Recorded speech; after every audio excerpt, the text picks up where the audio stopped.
बिस्मिल्लाहिर्रहमानिर्रहीम। अब हम देखने लगे हैं SN2 मैकेनिज़्म। SN2 मैकेनिज़्म जो है ये सिंगल स्टेप प्रोसेस है। आपने पढ़ा था कि जो SN1 मैकेनिज़्म था, SN1 मैकेनिज़्म वो 2 स्टेप प्रोसेस था, लेकिन ये सिंगल स्टेप प्रोसेस है। ठीक है, S stand for substitution, N stand for nucleophilic and 2 stand for by molecule. अगरचे ये एक स्टेप में प्रोसेस होता है, लेकिन फिर भी इसके अंदर हिस्सा लेने वाले मॉलिक्यूल 2 हैं। ठीक है, बाई मॉलिक्यूलर है। सिंगल स्टेप प्रोसेस है, लेकिन मॉलिक्यूल 2 हिस्सा ले रहे हैं उसी एक स्टेप में। हाँ, एक रूल है कि जो इनकमिंग न्यूक्लियोफाइल है, जो आने वाला न्यूक्लियोफाइल है, वो पहले से मौजूद न्यूक्लियोफाइल से ज़्यादा स्ट्रांग होना चाहिए। मसलन ये हमारे पास 2 न्यूक्लियोफाइल हैं, ये पहले से खड़ा है और ये न्यूक्लियोफाइल इनकमिंग न्यूक्लियोफाइल है। इस न्यूक्लियोफाइल ने आके इधर अटैक करना है और इसे निकाल देना है। तो ये इनकमिंग न्यूक्लियोफाइल अगर इसकी निस्बत ज़्यादा ताकतवर होगा तो उसे निकाल के भगा के उसकी जगह ले लेगा। ठीक है, तो इनकमिंग न्यूक्लियोफाइल को स्ट्रांग होना चाहिए, और जो न्यूक्लियोफाइल जिसने छोड़ के भाग जाना है, जो Cl नेगेटिव इधर छोड़ के जो भाग गया है, उससे वीक होना चाहिए, और जिसने आके इधर लगना है वो ज़्यादा स्ट्रांग हो। ठीक है, अगर वो ज़्यादा स्ट्रांग नहीं होगा तो वो इस न्यूक्लियोफाइल को निकाल के भगा नहीं सकेगा। ठीक है, तो अच्छा प्रोसेस किस तरह होता है? ये आपके पास अल्काइल हैलाइड था, क्योंकि जो सबस्ट्रेट अल्काइल हैलाइड है वो मोस्ट सूटेबल होती है, इसलिए हमने अल्काइल हैलाइड लिया है। अल्काइल हैलाइड था, ठीक है, ये आपके पास न्यूक्लियोफाइल था। ठीक है, तो अब आपके पास ये ट्रांजिशन स्टेट बन गई। किस तरह? ये पहले से ना 3 इस तरह ये जुड़े हुए थे।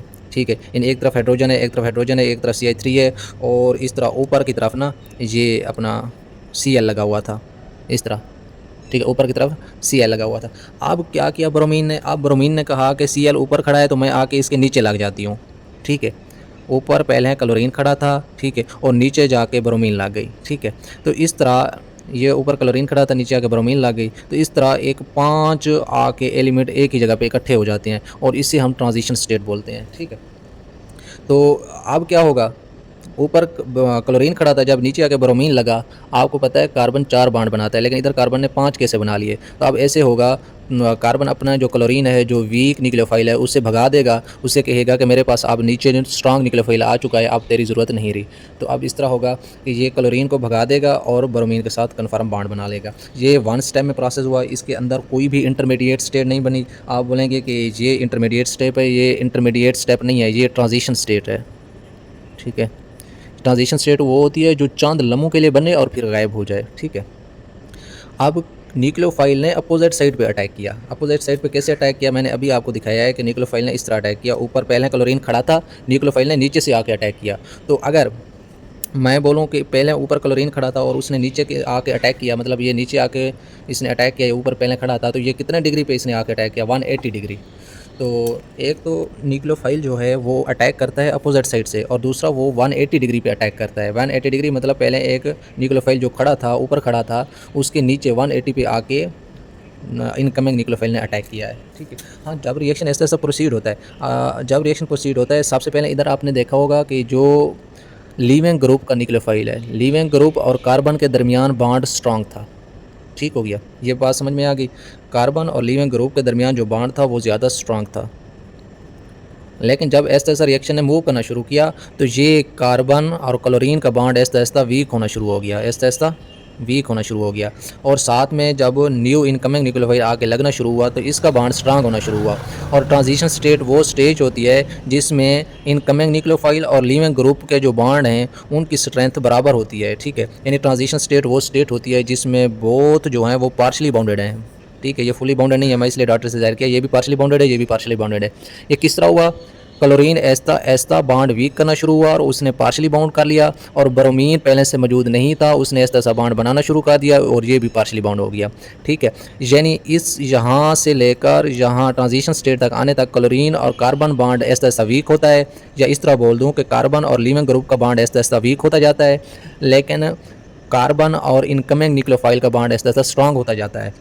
ट्रांजिशन स्टेट पर दोनों यानी लीविंग ग्रुप और इनकमिंग न्यूक्लियोफाइल दोनों के दोनों पार्शली बाउंडेड होते हैं, और जब रिएक्शन मजीद आगे प्रोसीड होता है तो जो लीविंग ग्रुप है जिसने छोड़ देना है क्लोरीन, उसका बॉन्ड मजीद वीक होता जाता है, और वीक होकर वो अलहदा टूट जाता है, और जिस इनकमिंग न्यूक्लियोफाइल ने अटैच होना था उसका बॉन्ड स्ट्रांग होकर वो फुली बाउंडेड हो जाता है। ठीक है, अब देखते हैं इसकी हाइब्रिडाइजेशन। हाइब्रिडाइजेशन किस तरह है? यहाँ कार्बन जो था ये sp3 हाइब्रिडाइज था, यहाँ कार्बन sp2 हाइब्रिडाइज्ड है, यहाँ कार्बन sp3 हाइब्रिडाइज्ड है। ठीक है, sp3 से sp2 में गया, फिर sp3 में आ गया। अब हम देखते हैं ट्रांजिशन स्टेट। ठीक हो गया, आपने देखा कि हमारे पास जो ट्रांजिशन स्टेट बनी, इसे हम मज़ीद स्टडी करते हैं। इस कार्बन के अंदर आपको 5 ग्रुप लगे हुए नज़र आएंगे, 1 2 3 4 5, ठीक है, टोटल 5 ग्रुप लगे हुए नज़र आएंगे। तो आप कह सकते हैं कि कोऑर्डिनेशन नंबर कार्बन का क्या हुआ इधर 5, ठीक है, क्योंकि 5 ग्रुप अटैच हैं तो 5 कोऑर्डिनेशन नंबर हुआ। लेकिन आपने देखा है कि 3 जो ग्रुप हैं यानी हाइड्रोजन हाइड्रोजन CH3 ये परमानेंट अटैच हैं, ठीक है, यानी ये रिएक्शन में हिस्सा नहीं ले रहे, ये नॉन रिएक्टिंग हैं। तो इसे हम बोल सकते हैं कि जो 3 हैं वो नॉन रिएक्टिंग हैं और वो प्लेनर ज्योमेट्री बना रही हैं। इस तरह था ना, ये हाइड्रोजन था, ये दूसरा हाइड्रोजन था और ये CH3 था, तीनों के तीनों दरमियान वाली कार्बन से अटैच हैं और ये एक प्लेन में अटैच हैं, ठीक है, और ये तीनों के तीनों नॉन रिएक्टिंग हैं, ये और ये और ये तीनों हिस्सा भी नहीं ले रहे, ठीक है। इन 5 ग्रुप में से जो 3 हैं ये नॉन रिएक्टिंग है और को प्लेनर ज्योमेट्री बना रहे हैं। लेकिन जो एक और Br है, ठीक है, ये न्यूक्लियोफाइल के तौर पे काम कर रहा है, ठीक है, और जो Cl नेगेटिव है वो लिविंग ग्रुप के तौर पे काम कर रहा है। इस तरह 5 बनते हैं, 3 नॉन रिएक्टिंग, एक न्यूक्लियोफाइल, एक अपना लिविंग ग्रुप, ठीक है। ये टोटल 5 ग्रुप अटैच हैं, इसलिए कार्बन का कोऑर्डिनेशन नंबर कितना है 5 है। कहाँ कोऑर्डिनेशन नंबर? कार्बन के ट्रांजिशन स्टेट में कार्बन का कोऑर्डिनेशन नंबर 5 है, ठीक है। जो अनहाइब्रिडाइज्ड p ऑर्बिटल है वो आपको पता है कि ये 3 इस तरह कोप्लेनर के साथ जुड़े हुए थे ना। जो अनहाइब्रिडाइज्ड ऑर्बिटल था वो इस तरह था कि ऊपर भी निकला हुआ था और इसके नीचे भी निकला हुआ था, ठीक है, यानी इनके परपेंडिकुलर रहता है, ये बात याद में रखनी है। और क्योंकि ये सिंगल स्टेप प्रोसेस है इसलिए ये रेट डिटर्मिनिंग स्टेप भी यही होगा, ठीक है। और इसमें क्योंकि 2 पार्ट हिस्सा ले रहे हैं, 2 चीज़ें हिस्सा ले रही हैं, एक आपने देखा एक सबस्ट्रेट हिस्सा ले रही है, एक न्यूक्लियोफाइल हिस्सा ले रहा है, तो हम बोल सकते हैं कि रेट डिटर्मिनिंग स्टेप है, सिंगल स्टेप प्रोसेस है। रेट डिटर्मिनिंग स्टेप में न्यूक्लियोफाइल और सबस्ट्रेट हिस्सा ले रहे हैं, इसलिए हम इसे बाई मॉलिक्यूलर कहते हैं। एक न्यूक्लियोफाइल और सबस्ट्रेट 2 यानी 2 मॉलिक्यूल हिस्सा ले रहे हैं। यहाँ तक बात आपको समझ में आ गई होगी। अब हम चलते हैं इसके काइनेटिक एविडेंस की तरफ। काइनेटिक एविडेंस में हम सबसे पहले देखते हैं इसकी, हाँ, एविडेंस में सबसे पहले हम देखते हैं काइनेटिक एविडेंस। काइनेटिक एविडेंस से होता है इसकी रफ्तार, यानी इस रिएक्शन की रफ्तार कैसे बढ़ेगी। आपको पता है SN2 जो है ये सिंगल स्टेप प्रोसेस है और रेट डिटर्मिनिंग स्टेप वही है, एक स्टेप है वही रेट डिटर्मिनिंग है। उसी में 2 मॉलिक्यूल हिस्सा ले रहे हैं, कौन कौन से? एक सबस्ट्रेट और एक न्यूक्लियोफाइल, मैंने अभी बताया। तो इसका मतलब है जो रेट ऑफ रिएक्शन होगा वो न्यूक्लियोफाइल और सबस्ट्रेट के डायरेक्टली प्रोपोर्शनल होगा। जहाँ तक बात में समझ आ गई, ठीक है। अब हम रेट लिख सकते हैं बराबर है कि कांस्टेंट न्यूक्लियोफाइल एंड सबस्ट्रेट की कंसंट्रेशन। जहाँ जो न्यूक्लियोफाइल था वो Br था तो मैंने Br लिख दिया, ठीक है, और जो सबस्ट्रेट था वो CH3 CH2 Cl था तो मैंने वही लिख दिया, ठीक है। हाँ, इसमें आपको जो K नज़र आ रहा है ये स्पेसिफिक रेट कांस्टेंट है, ठीक है, और ये जो हम ब्रैकेट इस्तेमाल करते हैं ये कंसंट्रेशन के लिए इस्तेमाल होती है, ठीक है। मसलन ये न्यूक्लियोफाइल की कंसंट्रेशन, ये सबस्ट्रेट की कंसंट्रेशन, जो ब्रैकेट है ये कंसंट्रेशन को ज़ाहिर करती है और कंसंट्रेशन का यूनिट है मोल पर मुकाब डेसीमीटर। यहाँ तक बात में समझ में आ गई। इस रिएक्शन का मैंने R लिखा है, ठीक है। अब मैं देखता हूँ कि अगर जो हम सॉल्वेंट इस्तेमाल कर रहे हैं रिएक्शन में वही एज अ न्यूक्लियोफाइल काम करे तो वो मैंने बताया था आपको सॉल्वोलाइसिस होगी, यानी जो सॉल्वेंट हमने इस्तेमाल किया वही एज अ न्यूक्लियोफाइल काम कर रहा है। तो फिर क्या होगा? अगर ऐसा हुआ, सॉल्वोलाइसिस का प्रोसेस हुआ, तो उसमें अपना जो मॉलिक्यूल हिस्सा ले रहे होंगे वो फिर भी 2 होंगे, यानी एक तो वो न्यूक्लियोफाइल होगा और सबस्ट्रेट, इसलिए इसे हम बाई मॉलिक्यूलर तो बोलेंगे, लेकिन अब वो सेकेंड आर्डर नहीं होगा, वो फर्स्ट आर्डर हो जाएगा। किस तरह? मसलन मैंने H2O एज अ सॉल्वेंट इस्तेमाल कर लिया तो मैं इसे क्या बोलूँगा? क्योंकि सॉल्वेंट H2O इस्तेमाल किया तो इसे हाइड्रोलाइसिस बोलेंगे, क्योंकि सॉल्वेंट भी H2O है और न्यूक्लियोफाइल भी H2O है। अब मैंने H2O को एज अ सॉल्वेंट इस्तेमाल किया तो मैं इसे एक्सेस अमाउंट में लूँगा। मसलन किसी चैम्बर में मैं 3 लीटर 4 लीटर यानी बहुत ज़्यादा पानी ले लूँगा। अगर रिएक्शन में आधा लीटर पानी की ज़रूरत थी मैंने 2-3 लीटर ले लिया, एक्सेस में ले लिया, ठीक है। तो अब क्योंकि वाटर है एक्सेस में, अब वाटर मज़ीद डालने से रिएक्शन के रेट पर कोई फ़र्क नहीं पड़ना, बल्कि रेट और रिएक्शन जो डिपेंड करेगा वो सबस्ट्रेट पर डिपेंड करेगा, क्योंकि वाटर तो बहुत ज़्यादा है, वो तो जितना रिएक्शन में ज़रूरत है उससे भी ज़्यादा है, ठीक है, क्योंकि सॉल्वेंट हमेशा हम ज़्यादा मिकदार में लेते हैं। तो आप जितनी सबस्ट्रेट डालते जाएंगे उतना रेट ऑफ रिएक्शन बढ़ता जाएगा। तो इसका मतलब है रेट ऑफ रिएक्शन जो है वो वाटर पे डिपेंड नहीं कर रहा, यानी वो सॉल्वेंट पे डिपेंड नहीं कर रहा, rate of reaction only substrate पे डिपेंड कर रहा है। तो इस किस्म के हम रिएक्शन को सीडो फर्स्ट ऑर्डर बोलते हैं। मतलब एक तो फर्स्ट ऑर्डर है और उसमें जो न्यूक्लियोफाइल है जो जिसे हमने एज अ सॉल्वेंट इस्तेमाल किया वो सीडो है, अगरचे रिएक्शन में इस्तेमाल हो रहा है लेकिन उसका ज़्यादा या कम करना रिएक्शन पे रफ्तार पे कोई असर नहीं कर रहा, ठीक है। इसमें मिसाल आपको दिखाता हूँ। मतलब मेरे पास एक रिएक्शन था, ठीक है, मैंने इसमें H2O एज अ सॉल्वेंट इस्तेमाल किया, यानी ये हाइड्रोलाइसिस है जिसमें H2O एज अ सॉल्वेंट भी है, ठीक है, और H2O एज अ न्यूक्लियोफाइल भी है, ठीक है। तो अब आपने देखा होगा कि OH क्योंकि न्यूक्लियोफाइल है, ठीक है, इधर न्यूक्लियोफाइल Br है तो ये OH इधर आके लग गया और Br अलहदा हो गया, ठीक है। ये इस तरह होगा। तो अब इसका मैं आर जब लिखूंगा, आर बराबर है के न्यूक्लियोफाइल और सबस्ट्रेट की कंसंट्रेशन। लेकिन आपको पता है जो न्यूक्लियोफाइल है वो H2O है और जो सबस्ट्रेट है वो ये वाली है। लेकिन क्योंकि H2O एज अ सॉल्वेंट इस्तेमाल हो रहा है बहुत ही ज़्यादा तादाद में, एक्सेसिव क्वांटिटी में, एक्सेस में है, तो H2O कंसंट्रेशन ने रेट और रिएक्शन पे कोई इन्हिसार नहीं करना। तो मैं इसकी जगह एक न्यू कांस्टेंट ले लेता हूँ, वो के डैश है, ठीक है, यानी के डैश है। के और H2O के कंसंट्रेशन ने मिलकर एक न्यू कांस्टेंट बनाया के डैश, और इस तरह। तो अब ये मैं कह सकता हूँ are is directly proportional CH3Br की कंसंट्रेशन, यानी R is directly proportional to substrate concentration. यानी यहाँ रेट और रिएक्शन सिर्फ और सिर्फ सबस्ट्रेट पे डिपेंड कर रहा है, यहाँ न्यूक्लियोफाइल पे डिपेंड नहीं कर रहा। तो इसी वजह से हम इसे बोलते हैं सीडो फास्ट ऑर्डर, ठीक है। ये मखसूस किस्म के रिएक्शन होते हैं। ये होगी हमारे पास कैनेटिक एविडेंस। कैनेटिक एविडेंस यानी रिएक्शन की रफ्तार कैसे बढ़ानी है, दो तरह से बढ़ानी है। न्यूक्लियोफाइल की अगर आप क्वांटिटी बढ़ाएंगे तभी रेट ऑफ रिएक्शन बढ़ जाएगा, सबस्ट्रेट की कंसंट्रेशन बढ़ाएंगे तभी रेट ऑफ रिएक्शन बढ़ जाएगा, क्योंकि रेट ऑफ रिएक्शन न्यूक्लियोफाइल और सबस्ट्रेट के डायरेक्टली है। लेकिन एक सूरत हमारे पास ऐसी है जिसमें सिर्फ रेट ऑफ रिएक्शन सबस्ट्रेट पर डिपेंड करेगा, वो है जब हम सॉल्वेंट को एज अ न्यूक्लियोफाइल इस्तेमाल करेंगे, वो मैंने आपको बता दिया है, ठीक है। अब हम पढ़ने लगे हैं स्टीरोकेमिकल एविडेंस, ठीक है। स्टीरो होता है उसकी स्ट्रक्चर कैसी है, ठीक है, यानी इनकमिंग न्यूक्लियोफाइल ने कोई स्ट्रक्चर तो चेंज नहीं कर दी, बिल्कुल चेंज कर दिया है। कैसे? ये इस तरह लगे हुए थे, मैंने बताया है कि ये जो पहले वाला न्यूक्लियोफाइल था ये ऊपर लगा हुआ था, यानी लीविंग ग्रुप जो पहले से मौजूद न्यूक्लियोफाइल था अल्काइल हैलाइड में वो ऊपर लगा हुआ था। लेकिन जो आने वाला न्यूक्लियोफाइल है उसने आके नीचे लग जाना है, जब वो नीचे लगेगा तो ये ऊपर वाला हट जाएगा। अब न्यूक्लियोफाइल नीचे लग चुका है, अगर जब पहले ऊपर था, ठीक है। तो इसका मतलब है जहाँ न्यूक्लियोफाइल ने एक बैक साइड से हमला किया है, पीछे आके लगा है, ठीक है, तो वो उसने आके जो प्रोडक्ट है उसकी स्ट्रक्चर चेंज कर दिया, इन्वर्जन कर दिया।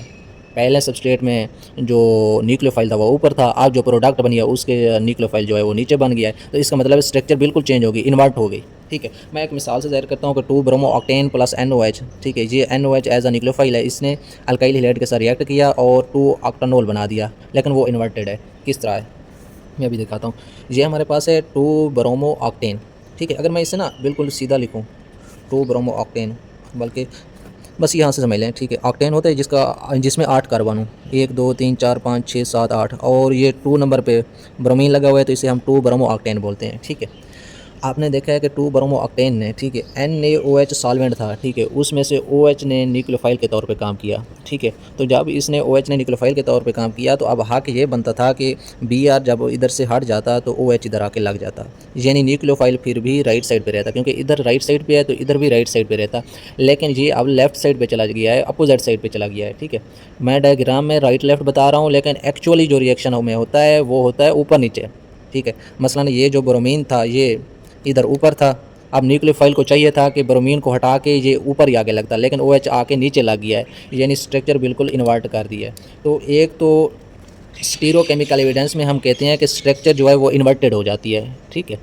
दूसरा हम स्टीरोकेमिकल एविडेंस में दूसरी हम मिसाल देखते हैं रिसीमिक मिक्सचर की। यहाँ रिसीमिक मिक्सचर क्या करने आ गया, यहाँ तो स्ट्रक्चर भी सारी की सारी उलट हो जाती है, ठीक है। वो SN1 में तो जो 50% स्ट्रक्चर उलट जाती थी, 50% स्ट्रक्चर वही रहती थी, तो हम कह देते थे कि जो 50% उलट गई और जो 50% बाकी रही वो एक दूसरे के मिरर इमेज बना के रिसीमिक मिक्सचर बना देते हैं। यहाँ क्या ताल्लुक है, यहाँ इस तरह है कि हमने एक मिसाल ली 2 आयोडो ऑक्टेन की, ठीक है। 2 आयोडो ऑक्टेन की हमने एग्जांपल ली, उसमें हमने NaI के साथ रिएक्ट कराया और हमारे पास 2 आयोडो ऑक्टेन बना। जो 2 iodo octane as a substrate लिया और 2 iodo octane as a product बना, इसमें क्या फ़र्क है, ये भी 2 आयोडो ऑक्टेन है, ये भी 2 आयोडो ऑक्टेन है, ठीक है। लेकिन फ़र्क ये है कि 2 आयोडो ऑक्टेन के अंदर जो आयोडीन था, एक तो ये ऑप्टिकली एक्टिव कंपाउंड है, ठीक है, ये ऑप्टिकली एक्टिव है तो ये भी ऑप्टिकली एक्टिव ही बना है, ठीक है, कोई फ़र्क तो नहीं है। लेकिन इसके अंदर जो आयोडीन था वो था रेडियो एक्टिव, ठीक है, इसके अंदर जो आयोडीन था वो रेडियो एक्टिव था, लेकिन इसके अंदर जो आयोडीन है वो रेडियो एक्टिव नहीं है, ठीक है। अब मैं मज़ीद आपको समझाता हूँ। मसला ये 2 आयोडो ऑक्टेन हमारे पास था, ठीक है, इसके अंदर जो आयोडीन है ये 2 आयोडो ऑक्टेन की स्ट्रक्चर है, ठीक है। ऑक्टेन होता है जिसके 8 कार्बन और 2 नंबर पे आयोडीन लगा हुआ है, इसलिए 2 आयोडो ऑक्टेन बोलते हैं। लेकिन इसके अंदर जो ये आयोडीन है ना, ये रेडियो एक्टिव है। रेडियो एक्टिव का मतलब है ये रेडिएशन खारिज करता है, ख़ास किस्म की रेडिएशन खारिज करता है, ठीक है। तो अब होगा ऐसे कि मसलन हमारे पास एक दवाई थी 2 आयोडो ऑक्टेन, उसका फार्मूला था, उसके अंदर जो आयोडीन था वो रेडियोएक्टिव था। हमने सोचा अगर ये दवाई जिस्म में डालते हैं तो ये आयोडीन जो रेडियोएक्टिव है इसने रेडिएशन खारिज करनी है और जिस्म को नुकसान देना है। तो हम चाहते हैं कि ये जो आयोडीन इसके अंदर है, ये वाला आयोडीन जो रेडियोएक्टिव है ये वाला निकल जाए, जहाँ पे कोई ना रेडियोएक्टिव कोई आयोडीन लगे। तो हमने नॉन रेडियो एक्टिव आयोडीन ली, ये वाली, ठीक है। तो हम चाहते हैं कि नॉन रेडियो एक्टिव जिससे रेडिएशन खारिज ना हो वो वाली आयोडीन इधर आके लग जाए और रेडियो एक्टिव आयोडीन निकल जाए। तो हमने टू मैकेनिज़्म करा दिया, क्योंकि हमें पता था कि SN2 मैकेनिज़्म में इस तरह होता है कि स्ट्रक्चर तो चेंज हो जाती है लेकिन एक्सचेंज हो जाता है न्यूक्लियोफाइल। तो ये वाला NAI जो था ये इधर आके लग गया और ये रेडियो एक्टिव जो आयोडीन था वो निकल गया, लेकिन स्ट्रक्चर जो थी वो इन्वर्ट हो गई, बिल्कुल चेंज हो गई। ठीक है, अब हुआ कुछ यूँ, ये तो पता चल गया कि आयोडीन ये और ये वाली स्ट्रक्चर अगर आप गौर करें, जैसा सबस्ट्रेट है वैसा प्रोडक्ट है, यहाँ भी आयोडीन है यहाँ भी आयोडीन है। ठीक है, सिर्फ फ़र्क इतना था कि यहाँ आयोडीन अगर रेडियो एक्टिव था, यहाँ आयोडीन ना रेडियो एक्टिव है। ठीक है, ये NAI ना रेडियो एक्टिव आयोडीन यहाँ आके अटैच हो गया और रेडियो एक्टिव आयोडीन निकल गया। हम रेडियो ना रेडियो की बात अब छोड़ देते हैं, अब हम ऐसे देखते हैं ये स्ट्रक्चर और ये स्ट्रक्चर। इधर आपको सिर्फ यही नज़र आ रहा है कि जो आयोडीन था इधर राइट साइड पे था, इधर लेफ्ट साइड पे चला गया। वो तो हमें पता है कि स्ट्रक्चर ने इन्वर्ट तो होना था, स्ट्रक्चर इन्वर्ट हो गई। ठीक है, ये मैंने लिया एज प्रोडक्ट जो हमारे पास बना, ये लिया रिएक्टेंट। होता कुछ यूँ है कि आपने 10 रिएक्टेंट लिए। ठीक है, आपने 10 रिएक्टेंट लिए लेकिन जो आगे प्रोडक्ट बने वो 5 बने। वो कैसे हो गया? मसलन 10 रिएक्टेंट लिए, 10 सबस्ट्रेट लिए तो प्रोडक्ट भी 10 बनने चाहिए थे, लेकिन ऐसा नहीं हुआ, जो प्रोडक्ट बने 5 बने। वो हुआ कुछ यूँ, जब 10 में से 5 प्रोडक्ट बन गए इस तरह के, तो जो 5 रिएक्टेंट थे वो इधर रिएक्शन में आके खड़े हो गए। ठीक है, वो इस तरह खड़े हो गए कि ये एक दूसरे के मिरर इमेज बन गए। जब मिरर इमेज एक दूसरे के बन गए, ये आपके पास पता है कि ये इधर राइट है, इधर लेफ्ट पे चला गया, ये इधर लेफ्ट पे है तो राइट पे चला गया, ये एक दूसरे के मिरर इमेज बन गए। जब मिरर इमेज बन गए तो ये रिसीमेक मिक्सचर बन गया। अगरचे दोनों के दोनों ऑप्टिकली एक्टिव हैं, ये भी ऑप्टिकली एक्टिव है क्योंकि इसके अंदर कायरल कार्बन है। ठीक है, हर तरफ 4 मुख्तलिफ ग्रुप हैं, इसके अंदर भी 4 मुख्तलिफ ग्रुप हैं, कार्बन कायरल कार्बन है, तो दोनों ऑप्टिकली एक्टिव हैं, दोनों एक दूसरे के मिरर इमेज हैं। लेकिन ये जो है ये रोशनी को जो है ये हाइड्रोजन की तरफ रोटेट करने की कोशिश करता है और ये भी हाइड्रोजन की तरफ रोटेट करने की कोशिश करता है। मतलब ये रोशनी को इधर रोटेट करने की कोशिश करेगा, ये इधर, लेकिन दोनों एक दूसरे के इफेक्ट को कैंसिल कर देंगे, रोशनी को रोटेट नहीं कर सकेंगे। हैं भी दोनों ऑप्टिकली एक्टिव, हैं भी दोनों मिरर इमेज, लेकिन रोशनी को रोटेट नहीं कर रहे। तो अब हमारे पास ये 3 जो खसूसियात हैं, यानी ऑप्टिकली एक्टिव हों, एक दूसरे के मिरर इमेज हों, एनांशियोमर हों, लेकिन फिर भी रोशनी को रोटेट ना कर सकें, तो इससे हम बोलते हैं रिसीमिक मिक्सचर। ये जो 3 प्रॉपर्टीज़ जिस मिक्सचर में आ जाएँ उसे हम रिसीमिक मिक्सचर बोलते हैं। ये रिसीमिक मिक्सचर बन जाता है मोर स्टेबल। आपको पता है रिसीमिक मिक्सचर मोर स्टेबल है। ठीक है, जब रिसीमिक मिक्सचर बन जाता है, ये मोर स्टेबल बन जाता है, तो अगरचा इस रिएक्शन चैम्बर में आपको 5 रिएक्टेंट नज़र आ रहे हैं, 5 प्रोडक्ट बने हैं। अगरचा हमने 10 रिएक्टेंट लिए थे, हम चाहते थे कि 10 के 10 प्रोडक्ट बने, लेकिन 5 वही रिएक्टेंट खड़े हो गए, 5 प्रोडक्ट खड़े हो गए, उन्होंने आपस में कंबाइन होकर रिसीमिक मिक्सचर बना दिया। अब ये 5 वाले प्रोडक्ट नहीं बनेंगे। क्यों नहीं बनेंगे? क्योंकि रिसीमिक मिक्सचर बन गया, वो मोर स्टेबल है, वो रिएक्ट नहीं करेगा। ठीक है, इसी वजह से रिसीमिक मिक्सचर बन जाता है इधर। ये हमारे पास हो गया SN2 मैकेनिज़्म। ठीक है, SN2 मैकेनिज़्म में हमने स्टीरियोकेमिकल एविडेंस में हमने देखा कि स्ट्रक्चर इन्वर्ट हो जाती है अगर 2 आयोडोक्टेन से 2 आयोडोक्टेन बनाएं, लेकिन यहाँ रेडियो एक्टिव को निकाल के हम ना रेडियो एक्टिव लगाना चाहें तो हमारे पास रिसीमिक मिक्सचर बन जाता है। ठीक है, ये वाली बात भी समझ में आ गई। ठीक है, अब हम देखते हैं कि इनमें डिफरेंस क्या है। ठीक है, SN1 और SN2 में। तो आपने